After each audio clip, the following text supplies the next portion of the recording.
என் அன்பார்ந்த நேயர்களே, முதல் வீடியோ அவருக்கு தலை போட்டிருப்பேன் பித்தலாட்டத்தை பற்றி. ஆதரவு என்ற பேர் நடந்த கண்ணாமூச்சி விளையாட்டுகள் பித்தலாட்டம்னு அதுக்கு தலை கொடுத்துருக்கேன். இது விஜய் சிஎம்மாக நீடித்து இருப்பாரா, அவரை எதிர்நோக்கி இருக்கும் சவால்கள் என்ன, அதை பார்ப்பேன். என்ன உங்களுக்கு தெரியாதா? எனக்கு வேணாலும் கவுத்து விடலாம், ஏன்னா பார்டரில் இருக்கார், 118 ஒரு எம்எல்ஏ ஜம்ப் ஆனாலும் முடிஞ்சு போச்சு அப்படின்ட்டு. அது நடக்குமா நடக்காது, அதுலேருந்து தப்பிச்சுக்க இவருக்கு என்ன வழி, அதை நாம் பற்றி சிந்திப்போம், அதை பற்றி பேசுவோம். இப்போ 118 யார் யார்? முஸ்லீம் லீக், கம்யூனிஸ்ட்டு, காங்கிரஸ், விசிகா, 4 பேர், 4 உதிரி கட்சிகள். இந்தியா கூட்டணியில் இருந்தவங்க இப்போ டிஎம்கே தனியாக போயிடுச்சு.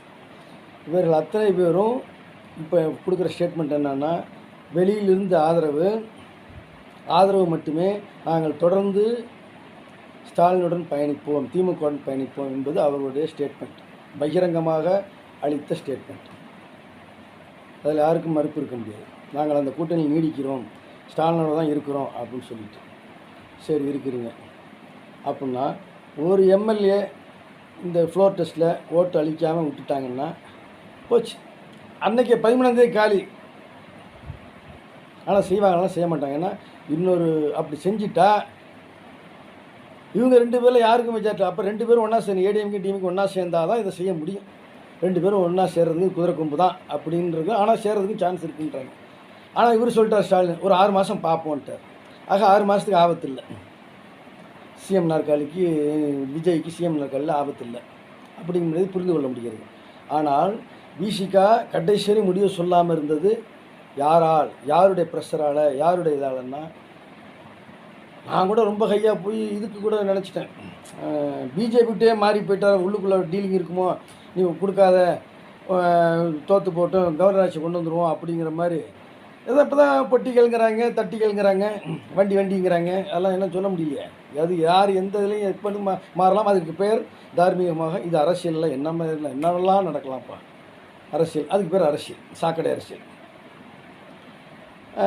யாருடைய கட்டுப்பாட்டில் இதை வெளிப்படுத்தாமல் இருந்தார் என்றால் ஸ்டாலினையும் சந்தேகிக்க வேண்டியிருக்கிறது. சொல்லாத கடைசியை வச்சிரு. அடுத்தது விசிக்கு ஆதரவு கொடுத்துற போது 31 பேர் அங்கே வந்துடுறாள், 20-30 பேர் வந்துடுறான்னா, இந்த ஆட்சியுடைய மையம், அந்த சூத்திர கயிறு, விஜய் தொடர்ந்து நீடித்து வைத்திருப்பதில் சூத்திர கயிறு ஏடிஎம்கே போயிடும். ஏடிஎம்கே போனால் பிஜேபி போன மாதிரி அர்த்தம். அப்படி விட்டுறக்கூடாதுப்பா. திருமாவளவா விடு, 2 பேரை கொடுத்துரு, நம்ம கையில் இருக்கட்டும், மையம் நம்ம கையில் இருக்கட்டும், சூத்திர கயிறு நம்ம கையில் இருக்கட்டும். As we please, he can sit in the CM, Vijay can sit in the CM. நாம் நினைக்கும் வரை, நாம் விரும்பும் வரை அங்கே இருக்கலாங்கிற அந்த சூத்திர கயிறு, அந்த இன்டர்னல் பவர், இன்டைரக்ட் பவர் நம்ம கையில் இருக்கட்டும் என்று ஸ்டாலின் நினைத்திருக்கிறாரா? அதனுடைய வெளிப்பாடு தான் 6 மாதம் ஆளட்டும் என்று சொன்னது. சொல்லுங்கள். அதனால தான் நீ 4 மணி நேரம் வச்சுக்கிட்டு ஆட்டம் காட்டினது, திருமாவளவன் ஆட்டம் காட்டினது எதனால் சொல்லுங்கள். இதெல்லாம் மக்களுக்கு புரியாது நினச்சிட்டு இருக்கேன். ஆனால் பெரும்பாலும் பார்க்குறேன், நம்ம எல்லாம் உட்காந்து பார்க்குறோம். ஏன்னா எனக்கு மே மாதம் லீவு, கோர்ட் லீவு, நான் உட்காந்து நல்லா ஸ்டடி பண்ணுறேன். ஆனால் வெளில போகிற சமயத்தில் அவங்க ஒரு பெயிண்ட் அடிக்க போயிடுறான், தொழிலாளிகள் பார்க்குறான், ஆட்டோ ஓடுது. இது மாதிரி தொடர்ந்து பார்க்க முடியுது அந்த வீடியோக்களில் என்னென்ன நடக்குதுன்னு. அப் டு டேட் மணித்துளிகள் தவிர உட்காந்துருக்கிறவங்க மாதிரி என்ன ரெஸ்ட்டாக உட்காந்துருக்கிறவங்க பார்க்கலாம். இந்த மக்களுக்கு அதை கேட்கவோ அல்ல அதை பற்றி சிந்திக்கவோ அவருக்கு நேரம் இல்லை, பொழப்ப பார்க்கணும். அவர்களுக்கு இது டைரெக்டாக சேராது, இதை பற்றி சிந்திக்க மாட்டாங்க. இதை பற்றி சிந்திக்கிறவங்க மிக சொற்பமான பர்சன்டேஜ் தான். மற்ற மக்கள்லாம் வந்தார் என்னமோ கூத்தடிக்கிறாங்களா, ஆதரவு இல்லை, அப்போ வந்துட்டாருப்பா, வந்து நல்லதுப்பா ஆள்றோம். இவ்வளோ தான் பொதுமக்கள் என்பதை சரியாக புரிந்து வைத்திருக்கிறார்கள் அரசியல்வாதிகள். மக்கள் அத்தனை பேரும் தலையாட்டி பொம்மைகள், முட்டாள்கள். காசை கொடுத்தா உடியாருவான், தோன்னு உடியாருவான் என்பதை சரியாக புரிஞ்சுது. இந்த நிலை நம் தமிழ்நாட்டில் தான் இருக்குது, நம்ம தமிழர்கள்ட்ட தான் இருக்குது. கேரளாவில் பண்ண முடியுமா? சொல்லுங்கள். இந்த நிலை நம் தமிழ்நாட்டின் இழிந்த நிலை. ஓட்டு போட்டால் மட்டும் போதுமா? அரசியல் தெளிவு வேணும். ஆனால் சொல்கிறேன், மக்கள் தெளிவாக ஓட்டு போடுங்க. என்ன தெளிவாக ஓட்டு போட்டிருக்காங்க சொல்லுங்கள். கூடி பேசி மேல்மட்டத்தில் கலந்து பேசி முடிவு எடுத்து ஓட்டு போடுறாங்களா?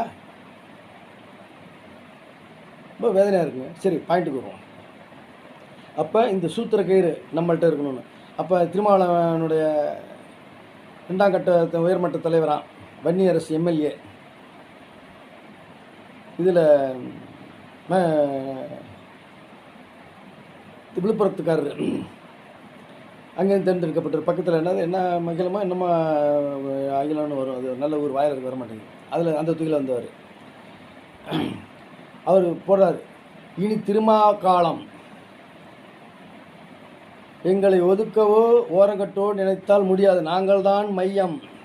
இது திருமாக்காலம், நாங்கள் தான் மையம். மையம்ங்கிறாரு.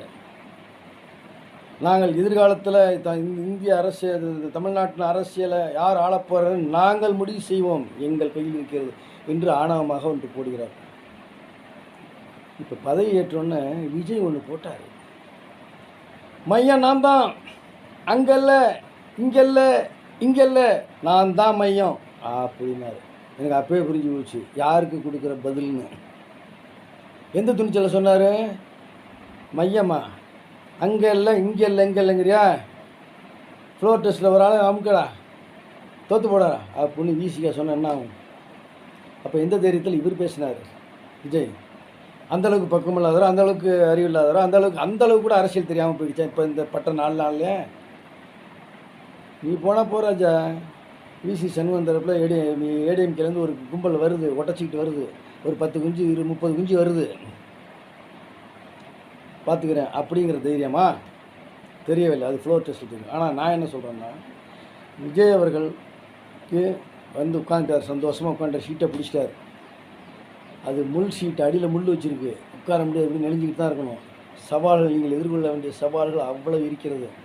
ஏன்னா உங்கள் ஆட்சி நித்திய கண்டம் பூர்ணாயுசு. உங்களுடைய ஆட்சி நீங்கள் உட்கார்ந்துருப்பதும் உட்காராததும், உங்கள் சீட்டை பிடுங்கிறது, நாக்களை பிடுங்குற இதுக்கு பின்னாடி கை வச்சுக்கிட்டு இருக்கிறது. நீங்கள் சொல்கிறீங்களே டிஎம்கே கொள்ளை வழியாக நுழைய பார்க்கிறது பிஜேபி, அவர்கள் மறைமுகமாக ஆள பார்க்கிறார்கள், அவர்கள் மறைமுக கவர்னர் ஆட்சி கொண்டு வந்து அவர்கள் ஆட்சி கொண்டு வர பார்க்கிறார்கள், எடப்பாடியை வந்து அவர்கள் கைப்பொம்மையாக இருந்து கொண்டு ஆட்டி வைக்கிறார்கள், அவர் மூலம் எடப்பாடி மூலிமா இந்த தமிழ்நாட்டை ஆள நினைக்கிறது என்றெல்லாம் இவர்கள் பரப்பினார்கள். அதை செய்வது இவர்கள் தான். இப்போ ஸ்டாலின் விருப்பப்பட்டால் இவர் இருக்கலாம் சீட்டில், கொஞ்சம் அப்படி கண்ணசைவு விசிக்கா கொஞ்சம் ஒரு ஆள் இப்படிவா, அல்லது முஸ்லீம் லீக் நீ இப்படிவா, முஸ்லீம் லீக்கு கிழிச்ச கோட்டை தாண்ட மாட்டேன்னு 10 வேஷம் போடுறாங்க. வேஷம் இல்லை, அது உண்மை தான். அவங்க ஆனால் ஸ்டாலினை விட்டு கண்டிப்பாக வர மாட்டாங்க. கடைசியில் அப்புறம் விசிக்கா கொடுத்தோன்னா அப்படியே முஸ்லீமுக்கு வர்ற விசிக்கா இருந்தாலும் போதும்ல, அவன் எக்ஸ்ட்ரா நீ ஏன் கொடுக்குற? ஐயோ நம்மளும் கொடுத்து வைப்போம் ஏன் அப்படின்ட்டு, ஐயா ஐயா என்ன நான் எங்களை கேட்டார் தர்றோன்னு சொன்னால் அப்புறம் நீங்கள் வேண்டாம், நீங்கள் இவரு இப்போ வாபஸ் வாங்க பார்த்துக்குவோம். இப்போ முதல் நாள் தர்றேன்னு சொன்னது தான் நம்பி அந்தாள் ஓடினார், லெட்ரு வாங்காமல் ஓடின தொட்டு மறுநாள் மாற்றிட்டாங்க, எங்களுக்கு ஆதரவு இல்லைன்ட்டாங்க, அடிச்சது பல்ட்டிட்டிய முஸ்லீமுக்கு பேசாமல். அப்போ யார் பின்னாடி இருந்து சூத்திரக்காரி இயக்கிறார்கள்? ஸ்டாலின் தான் வச்சுக்கேன்னு. அப்போ யாருக்கு பேச்சை கட்டிட்டு இவர் வந்து ஆலந்தூரில் ஒழிஞ்சிருந்தார், டிஎம்கே கோட்டைன்னு ஆலந்தூர் எங்கே போய் ஒழிஞ்சிருந்தார்? ஸ்டாலின் தான். அப்போ ஸ்டாலின் மறைமுகமாக புடி நம்ம கையில் இருக்க வேண்டும், நீ துள்ளுன தொலைச்சி விட்ட. முஸ்லீம் லீக்கு கை வச்சா 2 பேர் தானே போனால் போட்டோம் போ. அப்போ எனக்கு 118 இருக்குல்ல அப்படின்னா விசிக்கா சொன்னால் கேட்பாங்க, அவங்க கேட்கணும். அப்போ தான் இதில் தான் இருக்குது. சப்போஸ் விசிக்கா சொன்னால் கேட்கல, கவுத்து விட்றா ஆட்சியை அப்படின்னா நான் மாட்டேன், நான் ஆட்சியில் பங்கு வாங்கிட்டா நான் மினிஸ்டர் உட்காந்துருக்கிறேன், நான் எங்கே வைப்பேன் அப்படின்னா கம்யூனிஸ்ட் என்ன அதெல்லாம் வேணாம் எங்கள் தேசிய தலைவர் கேட்கணும் அப்படின்னு மாறுறதுக்கு சான்ஸ் இருக்குது. ஏன்னா அவங்க சுயலத்தை பார்க்க ஆரம்பிச்சிருவாங்க. அப்போ என்னடா கயிறு நம்மள்கிட்ட இருக்குன்னா நடுப்புற எலி கடிச்சிட்டு போயிடுச்சு, கட் பண்ணி விட்டுருச்சு, கயிறு இழுத்த பொம்மை ஆட மாட்டேங்குது, அங்கே நடுப்புற கட் ஆகிடுச்சிங்க தலைவரை. எது கம்யூனிஸ்ட் எலி கடிக்க போதா, விசிகா எலி கடிக்க போதா, முஸ்லீம் லீக் எலி கடிக்க போதா, எது கடிக்க போகுது? இந்த கயிறு அறுவ போகுது அப்படிங்கிற நிலைமையும் இருக்கிறது. அப்படி இல்லை, கயிறு வெட்டாக இருக்குது அப்படின்னா விஜய் இதெல்லாம் யோசிக்கணும் விஜய். அதனால் விஜய் தன் தன்னுடைய ஆட்சியை காப்பாற்றி கொள்ள வேண்டும், 5 வருடம் நிம்மதியாக ஆள வேண்டும். அவர் கொடுத்த வாக்குறுதிகள், மக்கள் கொடுத்த வாக்குறுதிகள்லாம் நல்லா நிறைவேற்றணும்னு சொன்னால். ஏன்னா அவங்களோட விஜய் வந்து என்ன அப்படி வாயை மூடிக்கிட்டே இருக்காரு, ப்ரெஸ் மீட்டை கூட்ட மாட்டேங்கிறார், என்ன ஏதோட சொல்ல மாட்டேங்கிறாரு, என்னையா கூத்துது, வாயை திறக்க மாட்டான் அந்த மனுஷன் அப்போலாம் நினைக்கிறேன். இப்படி இருக்கலாமா? ஒரு பேச்சாற்றல் வேண்டாமா? டிஎம்கே பேச்சாற்றல் வச்சு தானே பிடிச்சாங்க அண்ணா காலத்துலேருந்து. இப்படி வாய முடிக்கிட்டு இருந்தால் என்ன மக்கள் மதிக்காத அப்போல்லாம் கூட நினச்சேன். ஆனால் ஏதோ ஒரு வசனம் சினிமாவில் சொல்லியிருக்காரான், கடுப்பேற்றுறன்ட்ட கம்முன்னும் உசுப்பேற்றுறன்ட்ட உம்முன்னு இருந்தால் காரியத்தை சாதிச்சுட்டு போயிடலான்னு. அதை அப்படியே கரெக்டாக செஞ்சு சாதிச்சிட்டார். ஆனால் மேற்கொண்டு சாதிக்கணும்னு சொன்னோம்னா இன்றைக்கி ஒரு சிறப்பு அம்சத்தை பார்க்குறேன். அவர் என்ன பண்ணணும்னா மேற்கொண்டு தன் ஆட்சியை காவந்து செய்து கொள்ள வேண்டும், 5 வருடம் ஆள வேண்டும் என்ற உண்மையான விருப்பத்தின் அடிப்படையில், உளமார்ந்த ஆழ்ந்த விருப்பத்தின் அடிப்படையில் சொல்லிக் கொள்கிறேன். ஈவி சண்முகம் அவர்கள் பெரும்பாலான இதோட வந்தார்னா ஃப்ளோர் டெஸ்ட்டில் அவரை அனுசரித்து ரிசர்வில் அவரையும் தனக்கு ஆதரவாக ஓட்டு போட வைக்க என்ன வழி என்று ஸ்ட்ராட்டஜிக்காக ராஜதந்திரத்தோடு சிந்தித்து அதற்கான முயற்சிகளை எடுத்திருப்பார் என்னன்னு தெரியல, எடுத்திருக்க வேண்டும் என்பதே என் விருப்பம். ஏன்னா அப்போ தான் இந்த கயிறு இவர்கிட்ட இருக்கும், இவர் சொன்ன மாதிரி மையம் இவர்கிட்ட இருக்கும், இல்லைன்னா மையம் இங்கே எந்த பக்கம் இருக்குன்னே தெரியாது என்று சொல்கிறேன். அது மட்டும் இல்லாமல் இன்றைக்கி பெரிய ஒரு சிறப்பாக விஜயை பாராட்ட வேண்டிய அம்சம் என்னன்னா, நான் எத்தனையோ எனக்கு என்னுடைய அனுபவத்தில் என்னுடைய 70வது வயது எட்டியிருக்கிறேன். இதில் எத்தனையோ பதவிக்கு ஏற்பு வைபவங்களை நான் பார்த்துருக்கிறேன். அதில் பார்த்திங்கன்னா ஒரு பெரிய பந்தல் இருக்கும், ஒரு 1000 பேருக்கு மேலே உட்கார மாட்டாங்க. ஜெயிச்ச கட்சியோடைய முக்கியமான பிரமுகர் மட்டும்தான் உட்காந்துருப்பாங்க, தொண்டர்களோ பப்ளிக்கோ இருக்காது. இதில் பார்த்திங்கன்னா இந்த ஸ்டேடியத்தில், இண்டோர் ஸ்டேடியத்தில் பொதுமக்களும் இருக்காங்க, கட்சிக்காரங்க 5000 திரண்டு இவ்வளோ பெரிய கூட்டத்தை நான் இவ்வளோ சீக்கிரமாக கூடிய நான் பார்த்ததே இல்லை. இவ்வளோ மக்கள் நடக்குமா நடக்காதான்னு இருக்கு. அந்த மாதிரி நிலைமையில் நடக்கும்னு நேற்று தான் பண்ணுறாங்க, அடுத்த நாள் அதுக்கு அரங்கம் நிரம்பி விடுது. எல்லாம் மெட்ராஸில் உள்ளவங்க தான். அப்போ என்ன திருநெல்வேலியில் வந்து உட்காந்துருக்காங்களா, ஏற்கனவே வந்து உட்காந்துருந்தவங்களாம் எம்எல்ஏக்கள் தான், அப்படி வந்து உட்காந்துருக்குறாங்க. அப்படி இருக்கும் பொழுது ஏன் வெளிச்சம் டல்லாகிறது? இப்போ என்ன செய்கிறாங்க இந்த கட்சியில், இருங்க ரைட் எடுத்துக்கும், இவர் ஈவி சண்முகத்தை ஓட்டளிக்க வைக்கணும்னு நான் சொன்னேன்.